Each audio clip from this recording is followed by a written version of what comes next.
Hi, I'm Shannon Bingham, and I am here with Wilson Munsterman. He is an author and a Creighton student, and tell me a little bit about your journey to becoming a Creighton student. Well, I mean, it's a super cool journey. The scholarship I got is called the Grit Scholarship. And what it is, it's for a group of students and a group of kids who had a set of unfavorable circumstances but didn't let it define them. The wind was pushing one way, they dug in and said, not today. And so the first year was offered actually at Westside. We only got it because Mr. Heider, the Heider family who funds it, his wife Cindy went to Westside. So this was the first inaugural year at Westside. You had to answer 3 questions about, what's your story, how do you define grit, and I can't remember the third one, but the school nominates 4, and then those 4 get an interview with Creighton. Luckily, by the grace of God, I was nominated, got the interview. Didn't actually think I was going to get the scholarship in the interview, but So humble. Luckily, I was able to get it, and now I'm a sophomore at Creighton University. That's pretty incredible. What are you majoring in? Marketing. Awesome. So you talked a little bit about grit. So tell me a little about your story that created the grit. Well, I mean, I'm adopted. It's my kind of gig, as I say it. I was found on a doorstep with no forms of identification in China during the '06 era. And being an adoptive mother, you're going to be able to realize how kind of crazy it is that I'm actually here today. Yes. Right? I found on a doorstep, bounced around the orphanage system. The exact when and where is kind of gray area. There are a lot of unfavorable practices. But then at 10 months, I was adopted by my parents here. But then when you really break that down, in '06, the one-child policy, the culture, you want a healthy male. Boy. I'm a boy, I'm a healthy male, and I made it out of China. A lot of adoptees you see in the Midwest, they have cleft lip or have something that's deemed unfavorable in China. I mean, I have nothing. Normal. Yeah. And so for me to make it out of there is just incredible, and the fact that, again, you're an adoptive mother, my parents weren't looking to go international. They had a domestic fall through, got a call, hey, we got a baby boy here, would you like to come meet him? It's like boom, within a week I was in their household. That's incredible. And so just all the marbles that had to fall for me to be here and have this opportunity, I'd be wasting it if I didn't try and go out and attack every day and have a positive Absolutely. mindset. You have a purpose, and that's, you know your purpose now. So once you got to a certain point in your life, you realized that you could have an impact. So what did that look like when you were first told that you could have an impact? Well, I mean, the first time I probably really realized I could have an impact is when I was at work, and I can remember it very vividly, December, my senior year of high school. You text me saying, hey, would you want to come down to the Capitol and testify for a resolution? And I'll never forget LR229. It's going to be stuck in my brain even when I'm 90. And it was brought up by Senator Rita Sanders, examining the lack of adoption and foster care resources.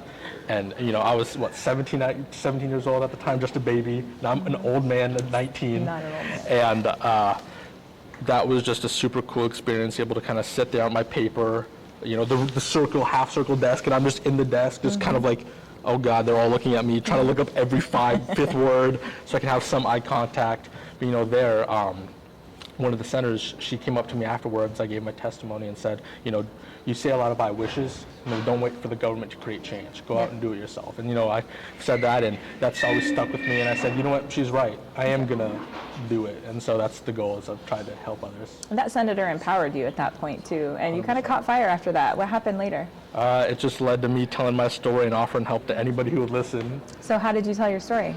Just kind of what I'm doing now, explaining here's what my story is, here's how I felt. I had the self-worth doubt, had all the negative self-talk, but this is how I overcame that. Adoption is something that it's never going to go away. No. Whether you like it, hate it, love it, anything in between, it's not going to go away. And I figured that, I'm not the only one to ever feel this way. So I know I can just tell my story, and hopefully other people take something from it. And people in the world, as much negativity as you see, people love good people. And so it just became a ripple effect of, hey, I like your story, talk to Joe.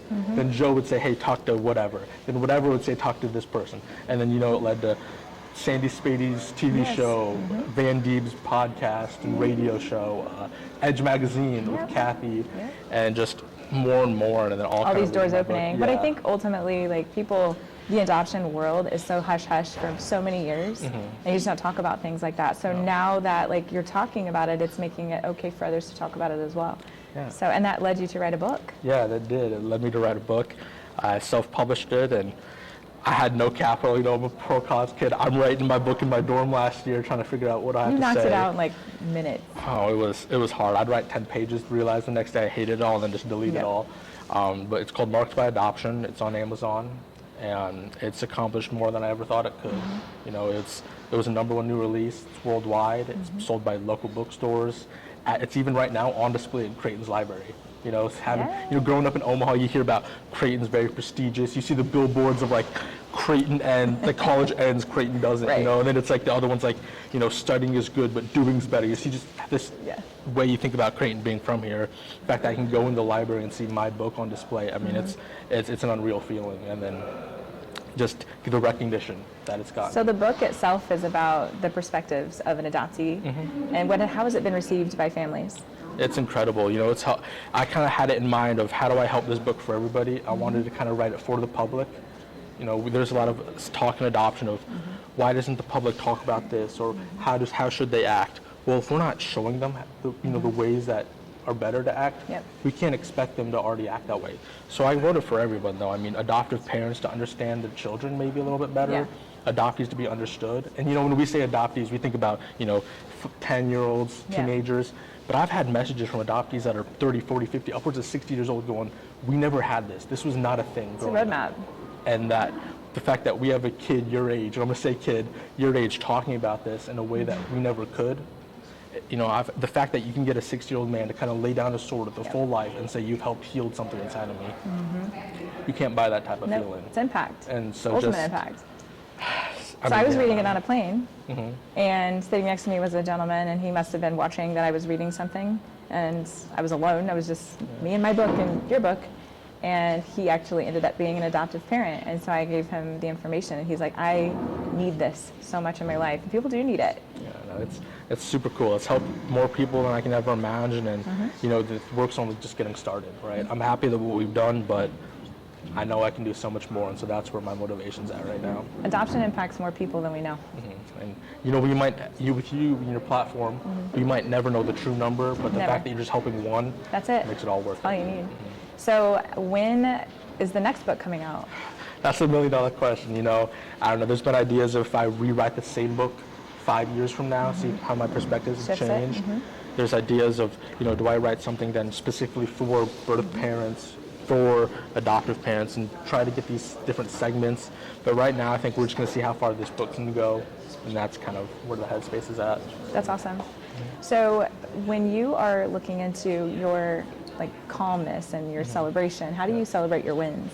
I go out and go record shopping. Record shopping, yes. Yes. You do have quite the extensive collection of records. I do, yeah, and it spans from everything. I mean, I think the other day I just picked up Bing Crosby's White Christmas. That record. Does that go along with your Elvis Christmas tree? 100%, yes, it does. You got just the great, I love older music, as you know, so it's picked up some Andrea Bocelli records, Patsy Cline ones, Glenn Campbell's Christmas, just everything, so that's how I celebrate. Here's a final thought. Okay. If someone is looking to do some of the things that you've done, how do you think they can, you've just recently received a letter from the governor and everything about this, so how do you inspire that next person that's sitting there going, I don't think I can do this, or how can I do this? What would you say to them right now as your last words here?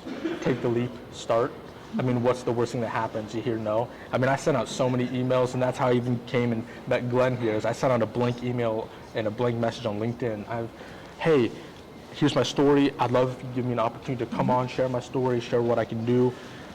I maybe got one yes to every 20 no's. Sure. Just start somewhere, because what's the worst that happens? You hear no and you go back to that place of sediment where you're not doing anything. Plus you never know your impact. I never thought I'd be here 19 years old with the titles I have and what I've accomplished. So you never know where it's going to lead. So just start. Don't let fear hold you back from inspiring others and helping the world.